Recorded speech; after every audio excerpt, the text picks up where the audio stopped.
Hi friends, அஸ்ஸலாமு அலைக்கும். Welcome to my channel. வாங்க இன்றைக்கி சிக்கன் பிரியாணி எப்படி செய்யலான்னு பார்க்கலாம். இன்றைக்கி நான் சாப்பாடு செய்யலை, எங்கள் சிஸ்டர் தான் செய்கிறாங்க. வாங்க எப்படி செய்கிறாங்கன்னு பார்க்கலாம். எண்ணெய் ஊற்றி அதுக்கப்புறம் பட்டை ஏலக்காய் சேர்த்துருக்காங்க. அதுக்கப்புறம் வெங்காயம் போட்டு நல்லா வதக்கிக்கிட்டு ஒரு 6 பழுத்த மிளகா மாதிரி ஆட் பண்ணியிருக்காங்க. அதுக்கப்புறம் பிரியாணி இலையும் சேர்த்துருக்காங்க. அதை நல்லா வதக்கின பிறகு நம்ம வந்து இஞ்சி பூண்டு ஆட் பண்ணிக்கிறோம்.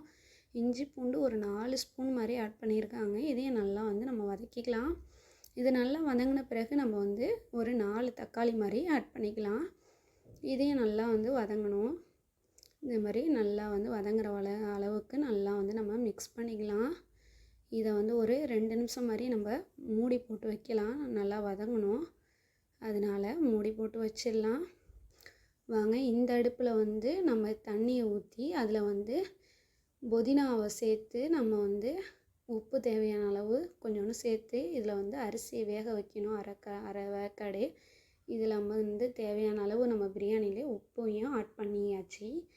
நல்லா மிக்ஸ் பண்ணிக்கலாம். நல்லா மிக்ஸ் பண்ண பிறகு தயிர் ஆட் பண்ணிக்கலாம். தயிர் வந்து ஆட் பண்ண பிறகு இதையும் நல்லா வந்து மிக்ஸ் பண்ணிக்கலாம். இதை நல்லா மிக்ஸ் பண்ணி நல்லா வந்து வதக்கிக்கலாம். நல்லா வதங்கணும். இதே போல் நல்லா வந்து மிக்ஸ் பண்ணிக்கலாம். இது வந்து கல்யாண பிரியாணி மாதிரி தான் என் சிஸ்டர் வந்து செய்வாங்க. வாங்க மசாலா பொருள் சேர்க்கலாம். கறி மசாலா வந்து 3 ஸ்பூன் மாதிரி சேர்த்துருக்கோம். அதுக்கப்புறமா மஞ்சத்தூள் 1/2 ஸ்பூனு. அதுக்கப்புறமா மிளகாய்த்தூள் 1 ஸ்பூன் மாதிரி சேர்த்துருக்கோம். அதில் வந்து மிளகுத்தூளும் ஒரு 1/2 ஸ்பூன் மாதிரி சேர்த்து நல்லா வந்து வதக்கிக்கலாம். இதே போல் நல்லா வந்து வதக்கணும். வதக்கின பிறகு நல்லா வதக்கிக்கலாம். வாங்க சிக்கனை சேர்த்துடலாம்.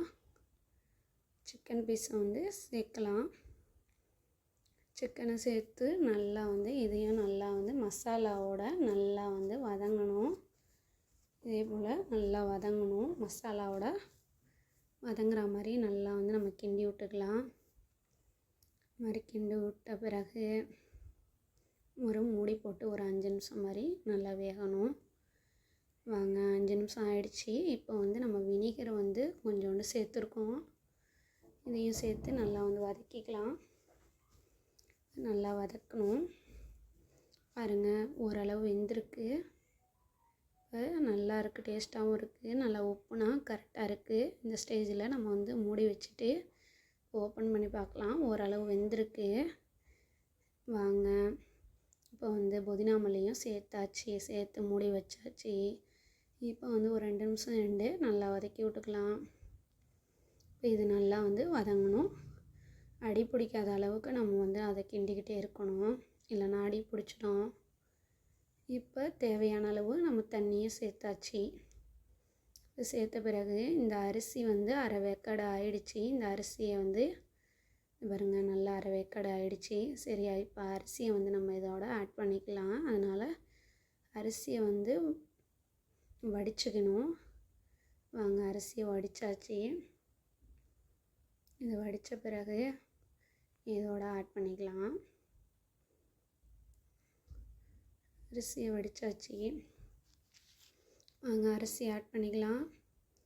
அரிசி ஆட் பண்ணி அதை ஒரு கிண்டி நம்ம சரிசமமாக வச்சு அதை வந்து ஒரு கிண்டிடலாம். ஒரு கிண்டி அதை வந்து சரிசமமாக வச்சு நம்ம வந்து தம் போடணும். பாருங்கள் இதே போல் ஆனோன்னா தம் போட்டுடலாம்.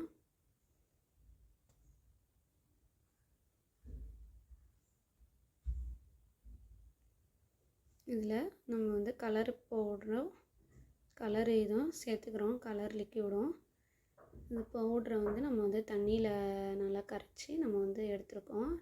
அது மேலே புதினா மல்லி அதுக்கப்புறமா நெய் சேர்த்து நம்ம தம் போட்டு பிரியாணி ரெடி ஆகிடுச்சி. வாங்க இது ஒருத்தவங்களுக்கு கொடுக்கணும் சாப்பாடு, அதனால் எடுத்து வச்சுக்கலாம்.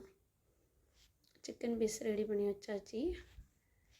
இது வந்து தயிர் வெங்காயம் ஆனியன் பச்சடி, அதுக்கப்புறம் வந்து வாங்க தால்ச்சா அதை எடுத்து வச்சாச்சு. அதுக்கப்புறமா சிக்கனும் தயிரையும் தால்ச்சாவையும் எடுத்து வச்சாச்சு. பாருங்கள், எடுத்து வச்சாச்சு.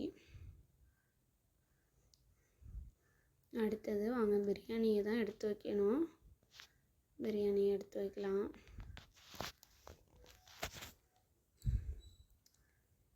பிரியாணியும் எடுத்து வச்சிடலாம்.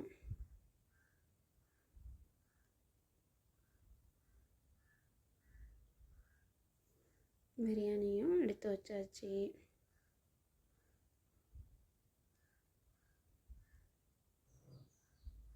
பாருங்கள், பிரியாணியும் எடுத்து வச்சாச்சு.